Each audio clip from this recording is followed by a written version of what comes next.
Hello students, I Rajeshwari Shirkanhalli welcome you all in Nagesh Karasgi Orchid School channel. Students, in the last session we have discussed about the second law of motion. In that we have seen that the rate of change of momentum is directly proportional to the unbalanced external force. We have seen one solved example also. So today we will discuss some more numericals based on the second law of motion. Okay, so now we will proceed with example 9.2. So this is also solved example. I expect you all to solve these examples again in your notebook. So this is example 9.2. Which would require a greater force? Accelerating a 2 kg mass at 5 meter per second square or a 4 kg mass at 2 meter per second square. While solving the numericals, first of all you have to read the given question properly. If you will not understand after reading once, you can read twice, thrice, until and unless you understand. What things you should understand? First of all, what are the given things?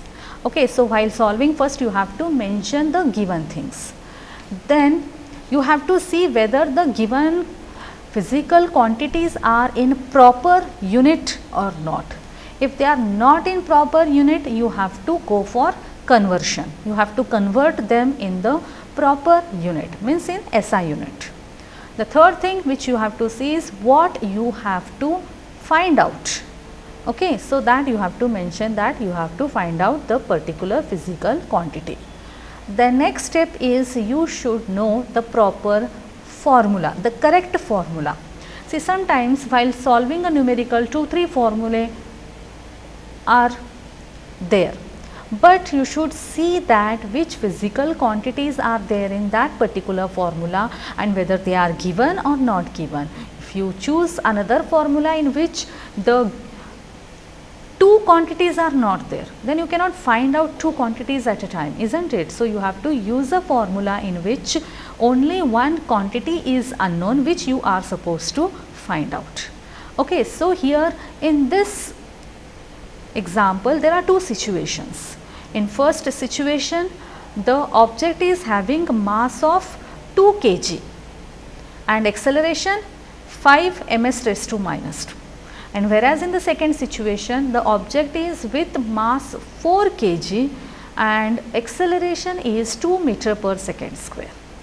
You have to find out the acceleration for both and you have to find out which would require a greater force. Okay. So, in equation 9.4 in the previous session, we have got a formula, that is F is equal to ma. That is, force is equal to mass into acceleration. Here there are two masses, two accelerations.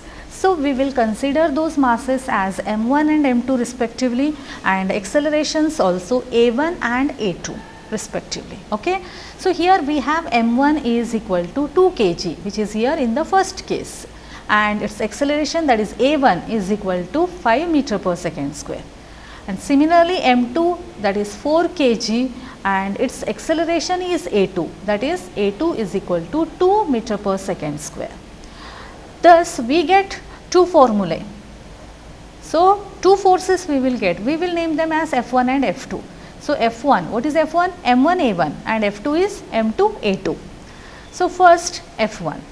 F1 is equal to m1 a1. Substitute the values. M1 is 2 kg into a1 is 5 meter per second square. You can read it as meter per second square or ms raised to minus 2.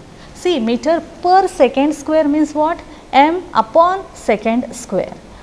If you take that s raised to second square means s raised to 2. If you take that s raised to 2 to the numerator, it will become s raised to minus 2. Okay. So 2 into 5, just multiply these magnitudes, these numerical values, you will get 10 kg ms raised to minus 2 is nothing but Newton, which is the unit for force.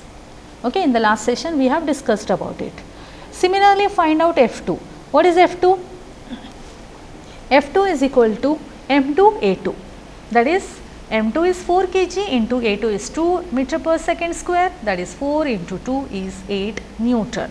Means here F1 is 10 Newton and F2 is 8 Newton.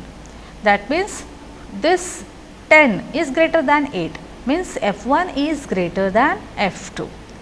Thus, accelerating a 2 kg mass at 5 ms raised to minus 2 would require a greater force, isn't it? F1 is greater, means F1 is more, that means 10 Newton force is required in the first situation, that is for moving an object of 2 kg mass, which is accelerating at a rate of 5 meter per second square. So, that is it. Now, let us see to the next, let us move to the next example. Example 9.3. A motor car is moving with a velocity of 108 km per hour and it takes 4 seconds to stop after the brakes are applied. Okay, so what is given? Velocity is given and time is given. Calculate the force exerted by the brakes on the motor car if its mass along with the passengers is 1000 kg. Okay, if suppose that motor car plus the passengers which are in that motor car, total their mass is 1000 kg.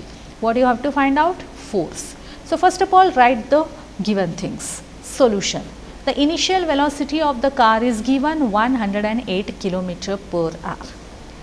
Remember students, in the previous example I told you that the units must be proper. Now, here the unit of initial velocity is given in kilometer per hour, which you are supposed to convert into meter per second. So, how will you convert kilometer into meter? You have to multiply by 1000, isn't it?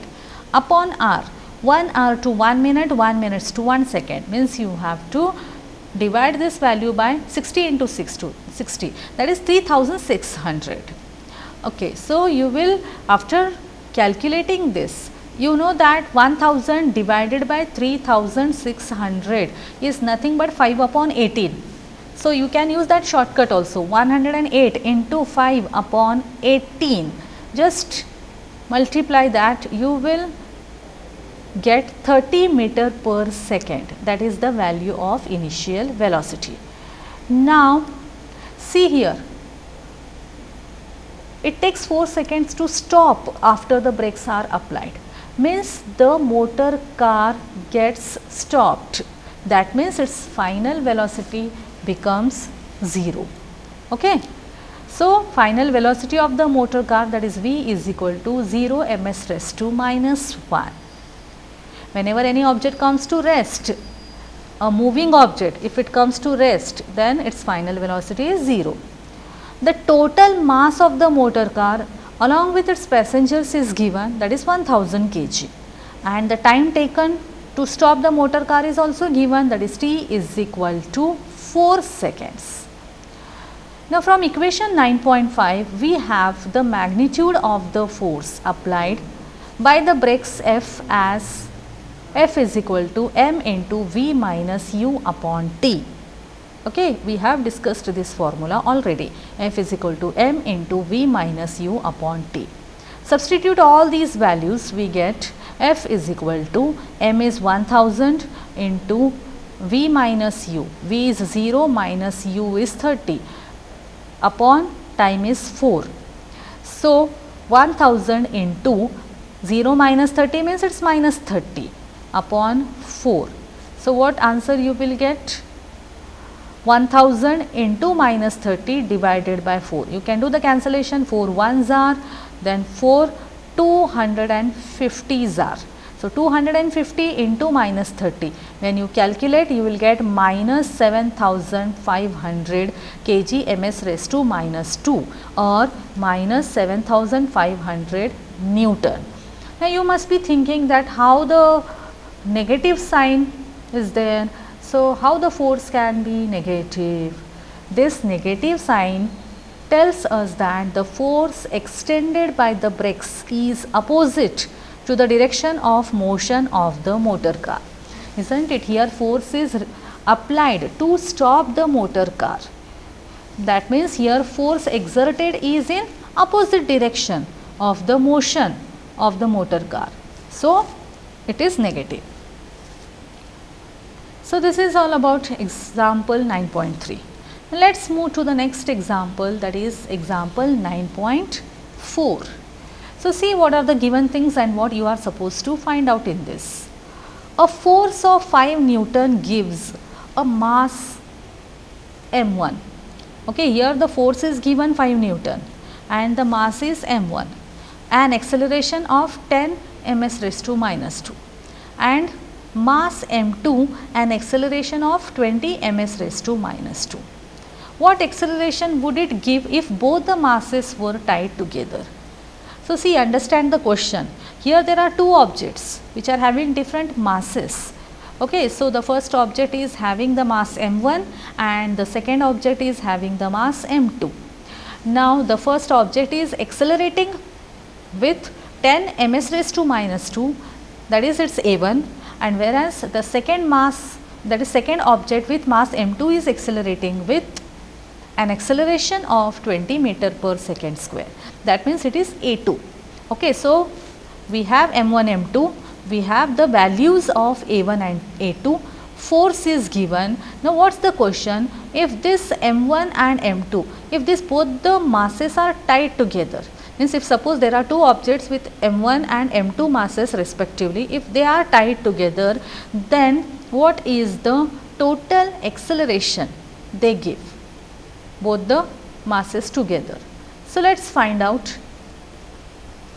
From equation 9.4, we have formula, that is F is equal to ma. Rearrange that formula, you will get m is equal to F upon a. Now here there are two objects, so m1 and m2. So for m1 we get the formula m1 is equal to F upon a1 and m2 is equal to F upon a2. Okay, so m1 is equal to F upon a1. Here there is a printing mistake, it is looking like 2, it should be 1. So m1 is equal to F upon a1 and m2 is equal to F upon a2. Now the value of a1 is 10 and a2 is 20 and F is 5 Newton, that is all given. Thus m1 is equal to, F value is 5 upon a1 is 10, so it is 5 upon 10. 5 ones are 5 twos are 1 upon 2. 1 upon 2 means 0.5 kg and m2 is equal to 5 upon a2. a2 is 20, 5 upon 20. You can do the cancellation, 5 ones are 5 fours are, means m2 is equal to 1 upon 4. So 1 upon 4 is nothing but 0.25 kg. So here we have got the masses, actual masses of these objects. What is the mass of m1? 0.5 kg, means half kg, and second mass is 0.25 kg, that is 1/4, 1 upon 4, isn't it? Now if these two masses are tied together, then suppose total mass is m. So total mass we get by adding these both the masses, means m is equal to m1 plus m2. m1 is 0.5 plus m2 is 0.25. So 0.50 plus 0.25, just add these both the fractional values, you will get 0.75 kg. Okay, so that is the total mass, means when both the masses are tied together, then total mass is m, that is 0.75 kg. The acceleration A produced in the combined mass, which you are supposed to find out, by the 5 Newton force would be A is equal to F upon m. Again remember the same formula, F is equal to ma. Rearrange that, you will get A is equal to F upon m. Now here no m1 and m2, here we are considering m, that is the total mass when both the masses are tied together. Okay, so A is equal to F is 5 Newton upon m is 0.75 kg, means 5 upon 0.75. You can simplify this by multiplying by 100 to numerator and denominator, then you will get 5 into 100 divided by 75. You can do the cancellation very easily. 25 3s are, 25 4s are, then 5 1s are, 5 5s are, like that.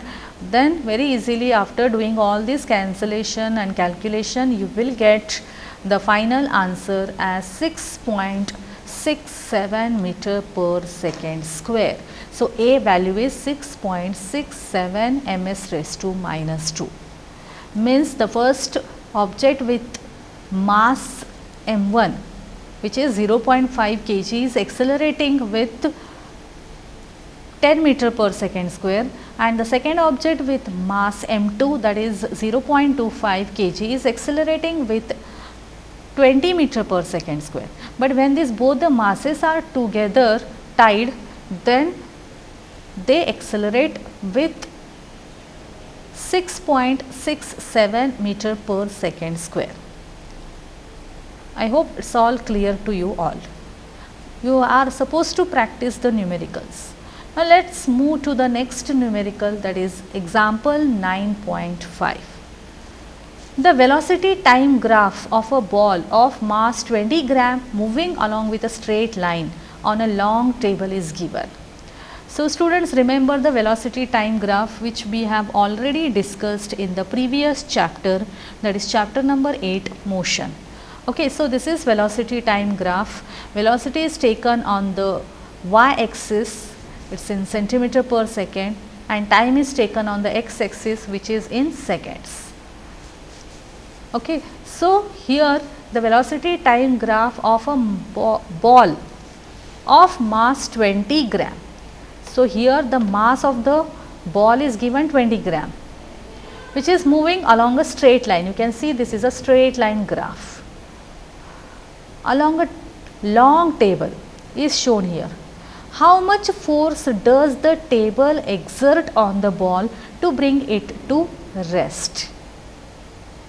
Okay, so when the object is brought to rest, when its velocity becomes 0, means here. So, how much force is required for the table to exert on the ball to bring the ball from here to here, means to bring it to rest. So, in this type of numericals, first you have to understand the given graph very properly. Now, here the initial velocity of the ball is 20 centimeter per second. You must be thinking that it is not given anywhere. Here this value of initial velocity we get by observing the graph. This is initial velocity, starting velocity u value, that is 20 centimeter per second. Okay, the unit is centimeter per second, that is cm s raised to minus 1. Now, due to the friction force exerted by the table, the velocity of the ball decreases, isn't it? When the ball is moving on the table, obviously some force is applied in between the surface of table and the ball moving, means there is the presence of frictional force. So, because of this frictional force, the velocity of the ball decreases down to 0 in 10 seconds. So, again you must be thinking from where this 10 seconds came. See, here this velocity, initial velocity is 20 meter per second, and here the final velocity, that is v value, is 0 meter per second. So, when it has become 0 meter per second, when this ball has stopped after completion of time 10 seconds. So, this value 10 seconds you have to consider as time. Okay. Thus, here u is 20 cm raised to cm centimeter, that is centimeter second raised to minus 1, and v is 0. Here this is the v value, which is 0 value of velocity, and t value is 10 seconds. Okay, now we have u, v and t. Since velocity time graph is a straight line, it is clear that the ball moves with a constant acceleration. So, acceleration we will find out again by using the first equation of motion, that is A is equal to v minus u upon t. Just substitute the values. V is 0 minus U is 20 upon 10, that is minus 20 upon 10. So, what do you get?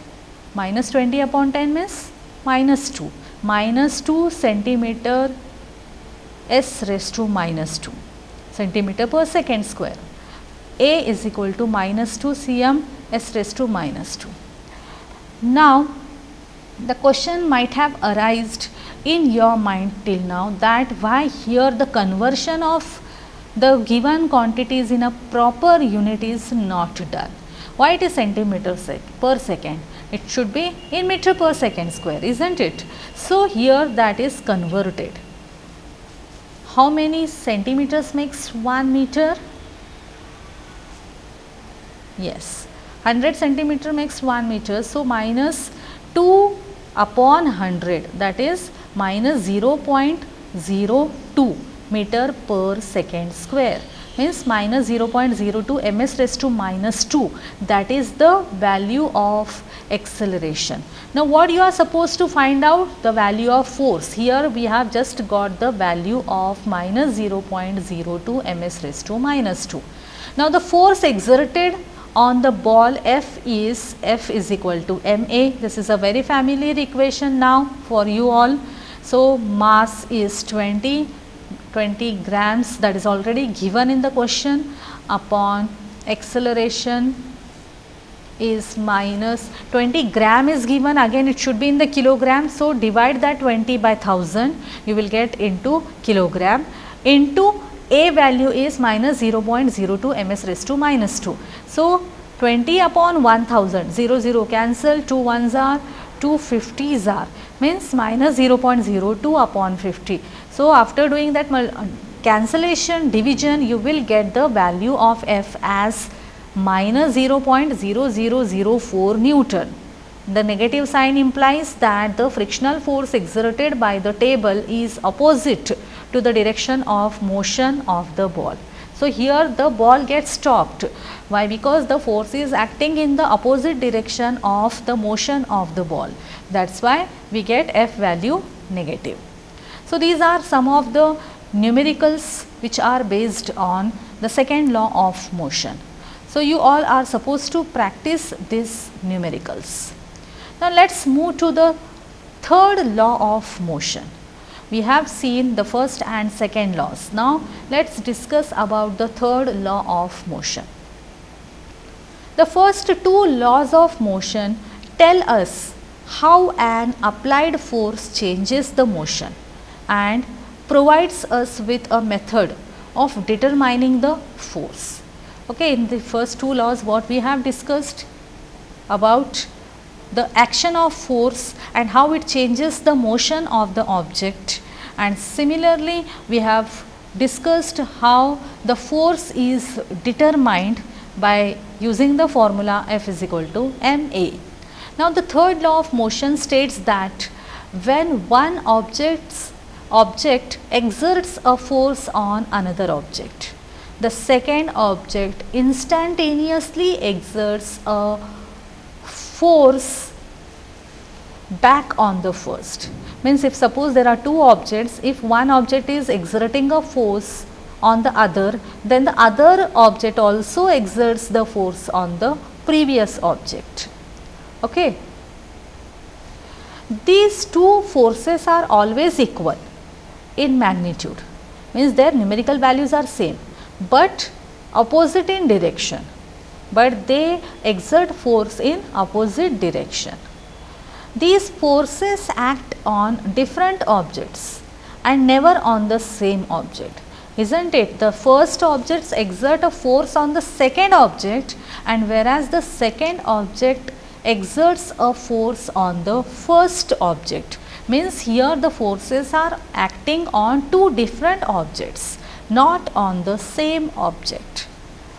Now, for example, in the game of football, sometimes we, while looking at the football and trying to kick it with a greater force, collide with a player of the opposite team, isn't it? You all have played the football game on our school ground, isn't it? or at least you might have observed the football matches. So, what happens while kicking the football, one player gets collided with the other player sometimes, hits, collide means it hits the other player of opposite team. Both feel hurt because each applies a force to the other. In other words, there is a pair of forces and not just one force.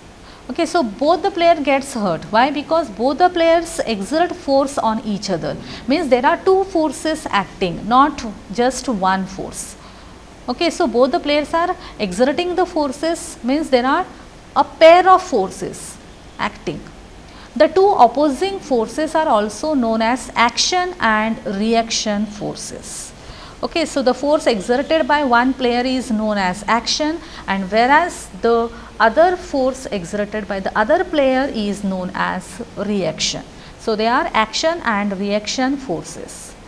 Now, let us consider two spring balances connected together as shown in the figure. So, if you have textbook, you can just see that figure. After some time, I will show you that figure. So, here there are two spring balances which are connected as shown here in the figure. The fixed end of balance B is attached with a rigid support like a wall. So, just look at that figure.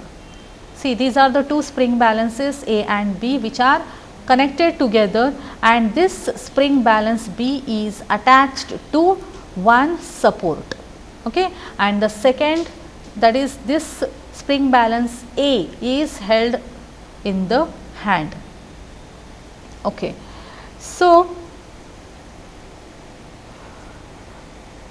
when a force is applied through the free end of the spring balance A, it is observed that both the spring balances show the same readings on their scales. So, if the force is applied from the side of first spring balance, just now I have showed you that figure where that hand is shown.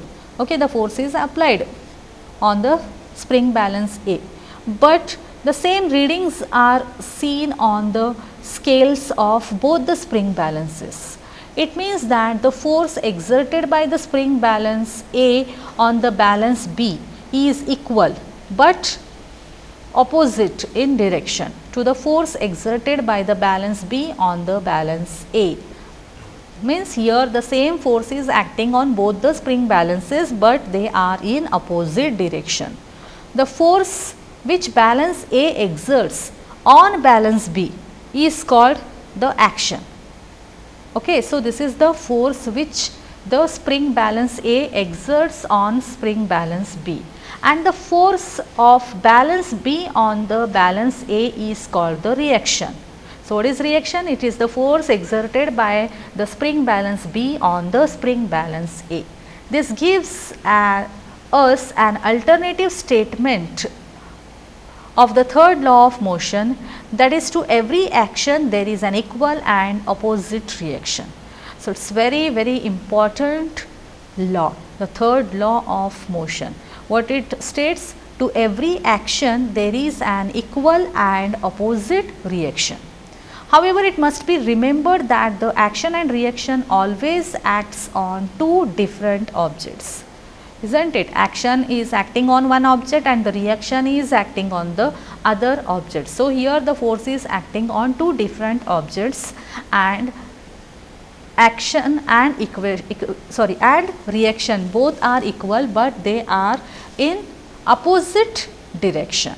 So, that is about the third law of motion. We will discuss many more examples and situations in our everyday life related to this third law of motion in the next session. Today here we will stop our discussion about third law of motion.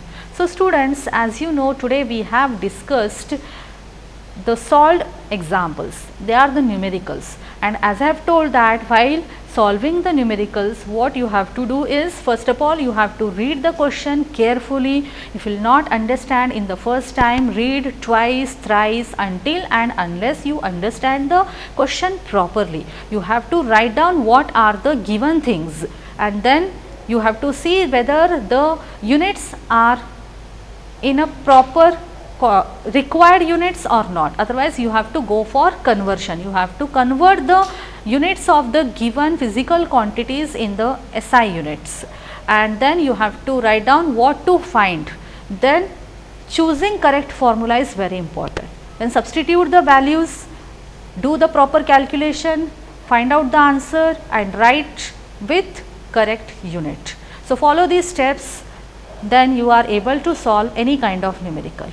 And we have started with third law of motion. We have seen that to every action there is an equal and opposite reaction. We will discuss more about this third law of motion in the next session. Today we will stop here. Thank you.